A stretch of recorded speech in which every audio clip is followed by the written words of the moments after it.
Good morning. It's still morning here. The time has changed and I'm still adapting. Back in my youthful days, the autumn time change was the easiest because you get that hour back. But I'm such an early riser. Oh my goodness, such an early riser. I'm usually up somewhere between 4:30 and 5:30. That's when my internal clock wakes me up, and I have arthritis in my lower back that makes it very difficult to stay too many hours in a bed. And even though my bed is the best, when we were on that cruise, oh my gosh, the bed was like a brick. It was horrible. It hurt even just laying on it. But anyway, my biggest news, of course, today, well, Friday and today, new episodes of Dangerous Reflection will have dropped. And so the story continues there if you'd like to check in and see how our poor ducks out of water are doing. But the other news is that I am in the process of finally moving my books out of Kindle Unlimited. For those of you who don't understand what Kindle Unlimited is because you don't happen to have a subscription, it's like Amazon's lending library. You sign up, and I forget if it's like $11.99 a month, but you can read unlimited books, ebooks, in Kindle Unlimited over the course of that month. And so it's, I have it. I love it. I read so many books. And of course I love it because if I can't get the audio book, I have Alexa read it to me. But Kindle Unlimited has a challenge in that Amazon wants you to be exclusive to them. In other words, if any of you are readers on a Nook or an Apple device, you're out of luck because books in the Kindle Unlimited reading library are not available in any of the other providers.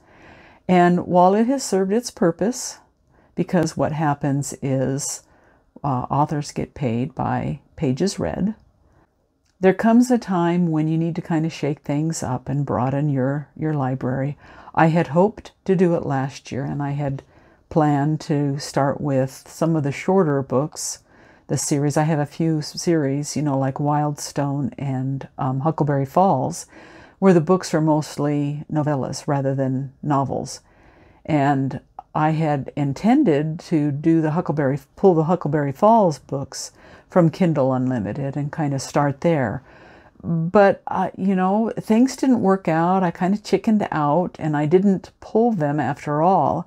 And as it turned out with my husband's strokes, I'm glad I wasn't trying to learn new things, because all of a sudden you're having to upload your books in several different places and worry about different kinds of promotions. And so while there are benefits for being what they call wide, and being available on all the sales platforms for books, it comes with some additional work. And with everything that we've dealt with my husband's health, it was a good thing that I chickened out. I think maybe the good Lord was inspiring me that now was not the time. Well, now it is the time. If you are a member of Kindle Unlimited and you have borrowed a book, grab my books. Go through and find my books. Grab my books. I'll go ahead and provide a link to my Amazon place. And grab them while you still can, because even when I pull them from Kindle Unlimited, if you have them in your Kindle Unlimited reading library, you will still be able to read them. So I'm just giving you heads up. If you're in Kindle Unlimited and you would like to read my books, you'll want to do that. You'll want to do that soon. One of the things that I'll be doing will be a direct sales store. It's difficult when you can have an account suddenly shut down. There are authors who've had that done.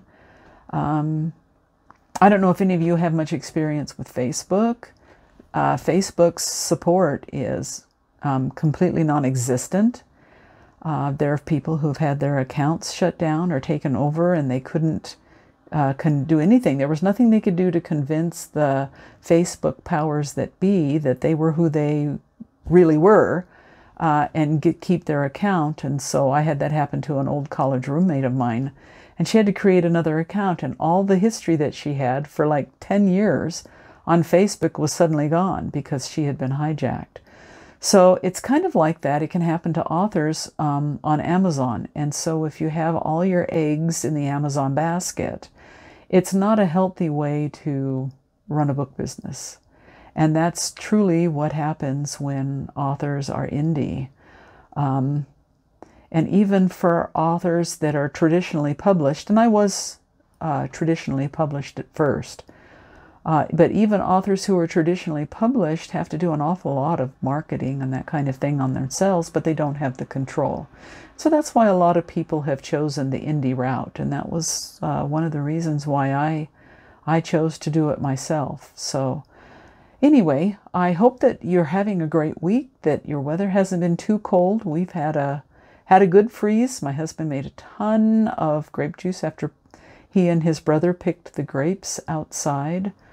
We'll have to decide what we're going to do for the garden. I've been doing the keto diet since May. I've lost 25 pounds and my blood sugar numbers are much better. I was just under pre-diabetic and I'm nowhere near that. So I'm really, really pleased with that. But they have some interesting plants. I have to do some videos on this next summer to see how they show up. They have some squash that have a texture that's very similar to apples. So I got some seeds so I can grow those, because when you cook them to like make an apple pie with all the spices and stuff, you're eating a low-carb vegetable, but it tastes like apple. So all those yummy apple desserts that you would like to have that unfortunately are really high in carbohydrates, I can have. And believe it or not, they have a squash variety now that's called mashed potatoes.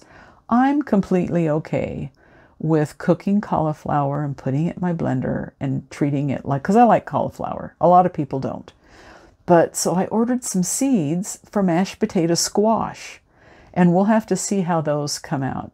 Hopefully we won't lose them to squash worms because the seeds weren't cheap. But they're a hybrid of different things. And so from what I understand is once you cook them up and you mash them, they taste just like mashed potatoes. So that's something I'm looking forward to this next summer. But in the meantime, I hope you have a wonderful week. Thank you for listening.